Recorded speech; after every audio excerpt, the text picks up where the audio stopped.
Night that we stand, dividing these bands, they hide in their hands, are riding in vans, slide through your land. So it's a big play taking place because these record labels don't make money anymore. So the business plan has gotten switched up, right? They had to switch the business plan up. They had to switch the way of doing business up. So the new way of doing business is they're going to incorporate generative AI. They're going to be doing it through YouTube. They're also going to be doing it through the major labels. The What's whole going thing on, with world? You already TikTok, know what that it had to do with is. the It's AI. knowledge to But God. now We that here they with Know moved the everything Ledge. out We to here with the AI. Twin Pillars. Hip Hop is Real, Key of Life Production. Yes. All in association. You know, we working here with the twins, so that means, you know, with the dual energy, we bringing things together.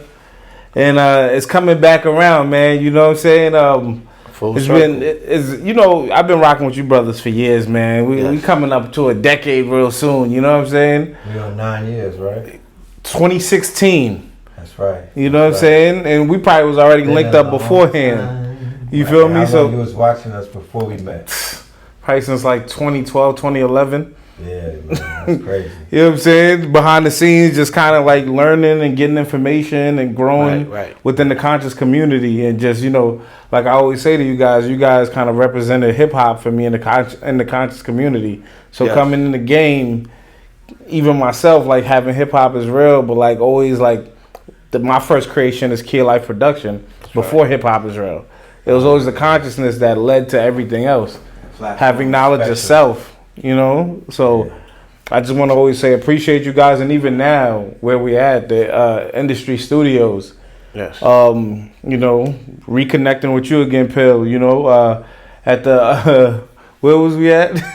At the Revolt World? Revolt World, yes. No Diddy. You know what I'm saying? No Diddy. No Diddy. Yo, we got to go to the Red Room. You got to go to the Red Room. We were there for the epilogue. We were there for the setting of the sun, and that's what it felt like. The closing of the ending of the movie, the closing of the chapter. Right. It was Credit roll. Yeah, it was poetic justice to be there at that last juncture. To see that curtain call. See that curtain call because Come full circle. We And- from the tunnel. Yeah, literally like you seen him running behind buildings, right? Yeah. It's almost like he was ducking out of his own event. His own Yeah. His own venue. Feel And me? he looked small too. Right. He looked extremely small at his own event. He looked out of place at his own event. He had a do-rag on, like he was just walking through. I You saw feel that me? at And then, yeah, we had seen him weeks prior at InvestFest, you know, which is a very interesting interview. If y'all have never seen that interview in light of everything that has transpired, I highly recommend that you go and watch that interview, because if in fact anything that he says is true about him being targeted or what have you, that would be when they pressed the button, because he showed his hand on stage and he laid out things that I've never heard him lay out. He went in places that I'm just like, damn, as a culture, Sean, we could have used this a decade ago. You could have told people the corporate plays, and you know what I mean? Like, we've never seen a mogul or anybody in hip hop business come back and teach financial literacy to the people who consume their content. right. We never seen them come and giving financial tips. We never seen them giving the game. They'll teach you how to cook a bird. You know what I'm saying? Niggas will give you the quantum mathematics and mechanics about how to turn, you feel me? Yeah, you know what I'm saying? A pieces to a block. But how to break a Glock down and put a switch on it. Outside of what Jigga said so late in the game, like, no one is still telling you step by step, piece by piece, how to buy the block, how to build your own block, how to secure, you know what I'm saying, financing for the block. Like, Say credit, that's how you credit, get it. yeah, How like to buy the stock. how to buy the stock. How to buy the stock. Why not in the 80s? While it's hot. While it's hot. Why not in the 80s, mid, late? Why not in the 90s? Early, mid, or late? Did we ever hear a rapper say, yo, I got a Nike stock or an Apple stock with my Apple Watch? Or Adidas stocks with or my Adidas shell stock tops. with my shell tops. I got shell shock. Like, where's the rhyme sequences? Where's the, y'all Because hang- everything around with Glock. everything rhyme with Glock, you know what I'm talking about? And everything And definitely rock. rhyme with rock. So Block. But Block. stocks never So made it. why never stocks made it into the rhyme sequence conversation? We never heard the promotion Right. of that. And Nobody it- got right. enticed to collect stocks and bonds. If you say cash rules, like all of these artists that had LLCs never said credit rules. Nothing about EI, right? They none never of that. said corporations rule. You feel me? They never said none of these. You telling me that they didn't know these things? But to tell our people that cash rules right when it only. doesn't. Cash. So rules I'm and like, everything around me. While what about became credit? Popping. They was saying that was the anthem at the rise of credit when everybody was finding out that credit was the new preferred, modus operandi of how wealth was being generated. And then crypto, Not one- and right, no still conversations outside on of that. Money Man and a few other people, there's still not a mandated conversation for people who said that they like to hustle. Right. You're not putting them onto quantum space age hustling. The only people who really fed the community crypto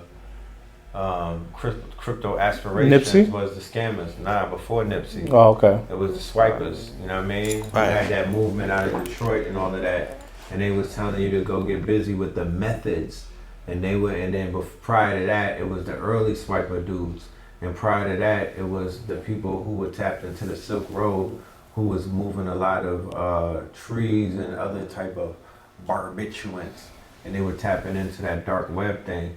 But that's the early crypto adopters. You feel me? Those were the ones when they were given, that's when the crypto pizza man was around. You know what I mean? This is when we talking about, think about 09, when 10,000 cryptos would get you a slice of, 10,000 Bitcoins would get you one slice of pizza and whatnot. And people had it to spend. You know what I mean? They had so much Bitcoin that they were willing to buy pizzas and other little things. May 22nd, 2010, that's Pizza Day in the crypto world. That's when the first legitimate purchase was made utilizing Bitcoin, and they bought a pizza for a Right. few thousand Bitcoin. So the metrics about what, if you wanna weigh hip hop and its quote unquote destructive capabilities, all you do is the crypto test, right? Hip hop is 50.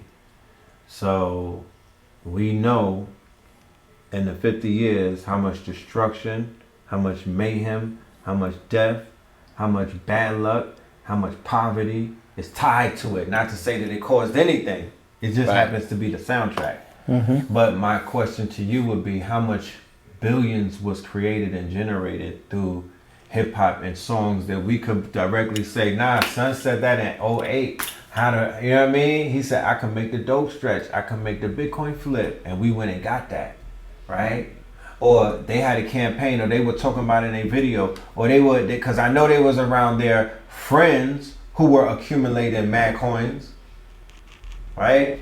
So we can't really point to too many wealth building, wealth creating rhymes or wealth generating plays that this culture is responsible for with simple lyrics. And that one right there, so you brought Nipsey up. He was the golden child of that movement. He was going to be the one to onboard millions of street people, not just regular hip hop fans, the hip hop fans that are from the set, the hip hop fans that are from the streets, the ones that he was appealing to. The homies.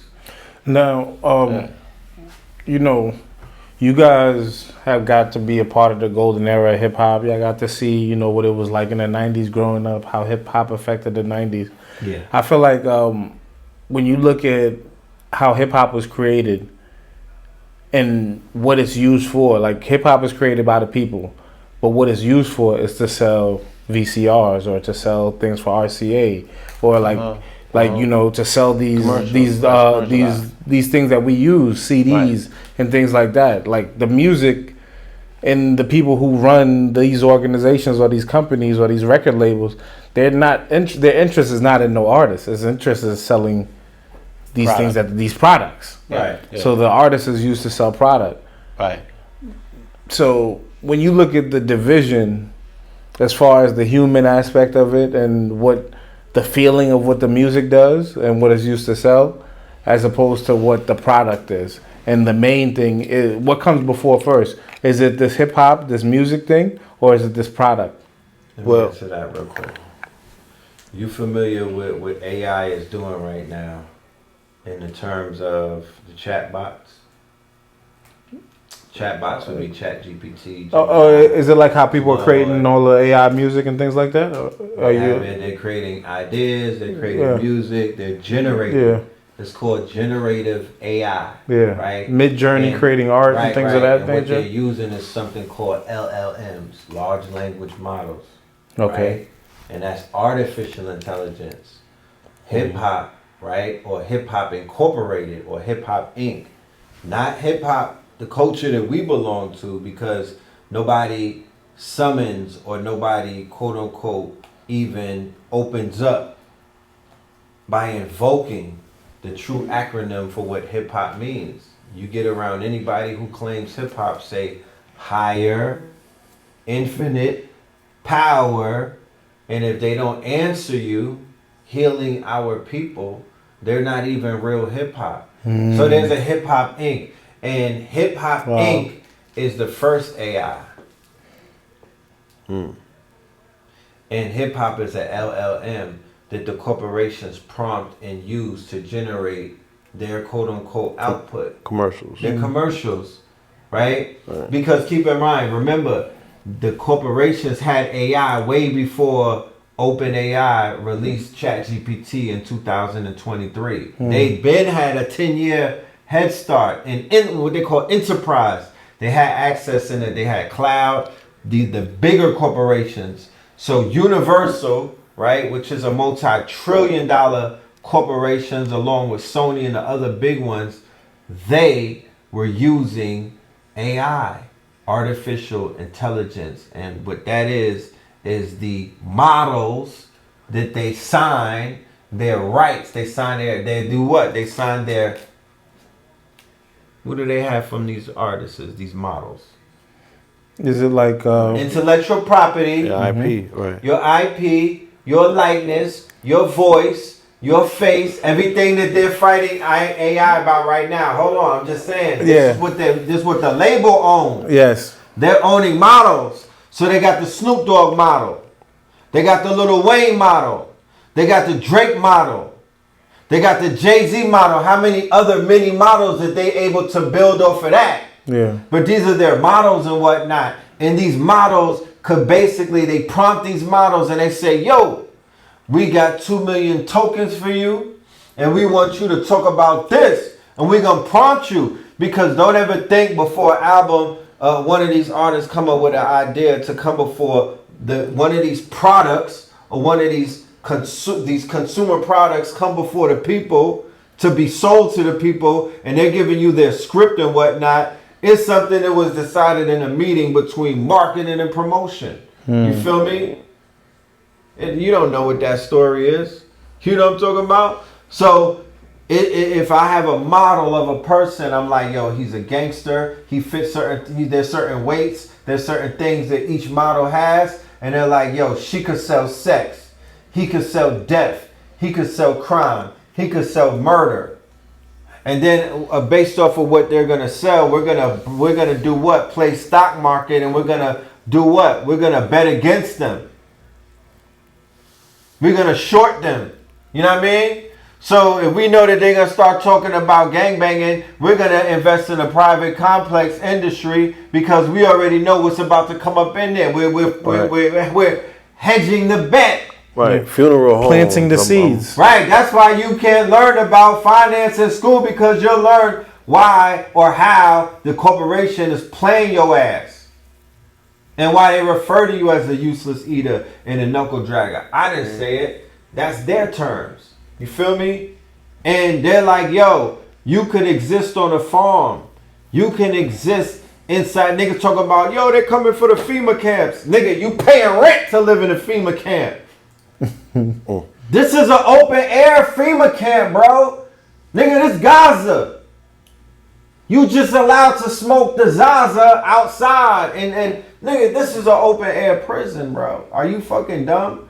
The same thing that they doing over there, they doing over here. It's just wider net, bro. Nigga, God, talking about a FEMA camp. The whole shit is a FEMA camp. So, they are manipulating this whole thing from the top down because they are controlling these models, these large language models who have a grip over the people who are subscribed to them, who turn to them for answers, who turn to them for input, who turn to them for solutions, who turn to them for purpose. Niggas are turning to the artists. So if I control and I own, they own the likeness, they can tell you what to wear. Look at case in point, the Met Gala. People don't be wanting to wear all that. Not to take anything away from what people is wearing. But, you know, these artists, when they fall off and they on unsung, and where are they now? They want to be honest. I didn't want to wear that. They told me I had to wear that. They told me I had to say that. They told me I had to be around this person. Mm-hmm. That's what they all say. So it's not me making it up. So you have owners, you have masters. These people are the engineers who sign these people on. They contract these people in, right? Because the magic is in the paperwork. That's how they lock you in through languages that you don't understand. And you're making pacts with things that you have no knowledge of. And it starts there. I'm going to let Blue talk. I don't know what the question was at this point. Really, I was just really asking, like, as far as, like, you know, the labels and the fact that they were able to actually use the artists to sell their products, and where does the care really lie as far as like where we see the hip hop generation now? With us, it should always be culture over commerce, but that's a trick bag that, you know, has had us tripped up and tricked up in. We don't have value for our culture. We can't self-identify it, so we go to the default, which is commerce, once again, because the culture gave you instructions and told you that cash rules everything around you. They didn't say culture rules everything around you. That's right. They said cash rules. They said it's all about the Benjamins. They said all. All. You feel me? All. So if you're looking for some culture to sell off. The clear indicator is that the people who are the titans or the moguls are at the head of the quote-unquote industry or hip-hop Inc., right? The people that are closest to the bosses that look most like you, that are the intermediaries, they trying to, what'd you say? Yeah, right. He said it's all about the Benjamins, nigga. Right, yeah, that part. Yeah, hold on. Yeah, I get right back with you. You move your foot, I gotta close the door. And when you see niggas, they come back, they got hickeys on their neck and shit. They doing bunny hops, all types of weird shit. But they in the place where you say you want to be. You shop at Birdolph and shit. You now up in Saks. You on Fifth Avenue. You at the Polo Mansion. You don't buy your polo from Macy's on Herald Square no more. You moving in different circles, right? New York got layers. This shit is aspirational. For people that don't come from New York, don't understand the power dynamic and the power game that's played in the city with millions of stories, with power tiers, with millions of floors. That's right. Right? Floors.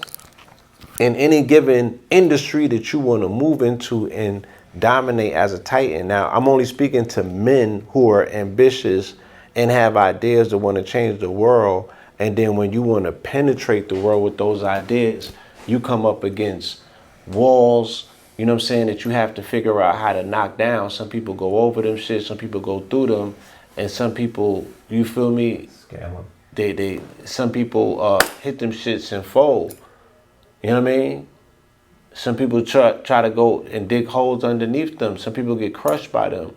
there's a lot of different outcomes. The city got 6 million stories, and that's on any given day. And the majority of those stories are based around people interacting with different levels of power dynamics, whether it's at the minute street level, whether it's in the fucking workplace, whether you there academically attempting to achieve, whether you are in the city of dreams or you're looking to conquer yours, or whether you got into the corridors of power and you want to elevate the stratas of that shit, and you got to go through all of them dynamics. You got to dance that dance in the weird ass world like New York, which is Democratic East Coast, not too far away from WASP, New England, white Anglo-Saxon Protestants, and then you got to deal with knowing how to navigate jewelry, you know, in New York. You got to have a geopolitical mind to know different cultures and ethnicities, to know who's who and what's what, and not order to step on nobody's toes when you get up into the motherfucking corridor. When you go to Cipriani's, when you go to Mr. Child's, when you go here, when you go there. Felipe. Everything that's outside of the shit that they continuously teach you and show you in the hood, there's a whole fucking world out there. Big world. And that's where the world is where everything that you're looking at exists. But you're not given the map. You're not given no motherfucking point person in this world. They don't make movies where we exist in these worlds. And when the artists say, nigga, I've been on world tour and went around the planet or the world for 3 times, they don't never come back like, yo, I got a spot set up in Japan, or I spent 2 weeks over here cultivating a cultural exchange. I made it possible, you know what I'm saying? Because I went over there and showed these niggas how to rhyme, and they said they got 200 hours of credit. We're going to send people from Harlem over there to teach them how to do karate and shit. Like, there was nothing that was ever built. Nigga never came back with nothing from the whole world tours. They ain't impressed nothing around the planet where they left some shit or they brought some shit back. They wasn't thinking but some big. fucking panties. Right, they wasn't You know what thinking I'm saying? big, obviously. So it's like, yo, yeah, hip hop has had a hell of a chance within these 50 years. We've had access to trillions of dollars, but we never got dressed for the party. Now, I'm gonna give you an example of what happened, right? Hip hop is the building. Let's say it's 1520 Sedgwick, right? Yeah. And you a tenant, you live in that building, but you pay fucking rent to a landlord. That landlord has never spent a day in your apartment, but the landlord say that he owned the building. You know what I'm saying? Right. So the landlord is the corporations. The landlord is the real estate agents. We know who them people are from Tel Aviv. But they never spent a day in your crib, so they don't know what your shit is about. They could say on paper, yeah, I own it, but they can't tell you how it operates. If you left a nigga in an apartment, he can't motherfucking fix the plumbing, even though he pays the plumber, right? He could motherfucking fix no electricity. He don't even know where to go to the circuit box and pull the shit back on. And that's some shit that your child know how to do. Right. Your child know how to get under the sink and turn the motherfucking leak off. But the landlord that owns the building that sits in the fucking corporate office somewhere in Midtown Manhattan wouldn't know his motherfucking way around the goddamn mailbox. But your little son know how to open that shit when he don't have the key, right? So you was 2 months late on your rent, right? And it wasn't by a lot, but them niggas harassed you. You feel me? And it was probably gonna kick you out. But then the landlord was like, yo, I got a nephew coming from Australia named Shmuel. And Shmuel needs a room. You know what I'm saying? And all of our rooms are occupied. We're getting cash money for all of our rooms. But you got an empty room in your crib. And you owe us money. And we looked out for you and did not motherfucking kick you out. We gave you an extension on you paying us back. And we know it never happened. Just let Shmuel stay in the room. Right. To work your rent off, it was only taking 2 months. We on month 3 and Shmuel is still in the room. But you cool because everything is great and they taking $150 off your rent. So you don't think nothing of it. You know what I'm saying? And Shmuel is hella cool. He go to, yeshiva, he mind his business. You know what I'm saying? He's real orthodox. He go to school, he go to sleep early and shit, like by 10 p.m. and shit. He look at Seinfeld and that's about it. But Shmuel is a great addition to the crib. You know what I'm saying? He brings an extra hummus and everything. Thinks about the crib. You feel me? Your hot dogs is kosher now. You good. Right. You saving some extra bread and you making some extra bread, right? They taking care of you. They throwing some bread your way. You stashing the shit. You stashing the bread. You got this going for yourself. You got that going for yourself. You decide, you like, yo, I'm going to take a little vacation with this bread. You go to Miami. You know what I'm saying? You kick back. You take wifey with you. Y'all chilling. Y'all loving life. You got plans. You talking it up. You get back to the crib. Your locks has changed. You like, wait, what the hell? And you can't get in your own crib. Right. And come to find out, the Schmill was getting mail to your crib. Come to find out, Schmill went to, you know, the public services. It got cars and everything. He got whole public assistance and your address and all of that. Right. And you got duped out of your whole crib because Schmill pulled a fast one on you. You was unsuspecting and allowed him as a house guest into your crib with no ramifications or specifications about what he could and couldn't do or when he had to leave, because you got comfortable because you was cutting the quarter for inconvenience. You saved $150 and lost $150 trillion. So that's it, Pop? In a nutshell. Damn.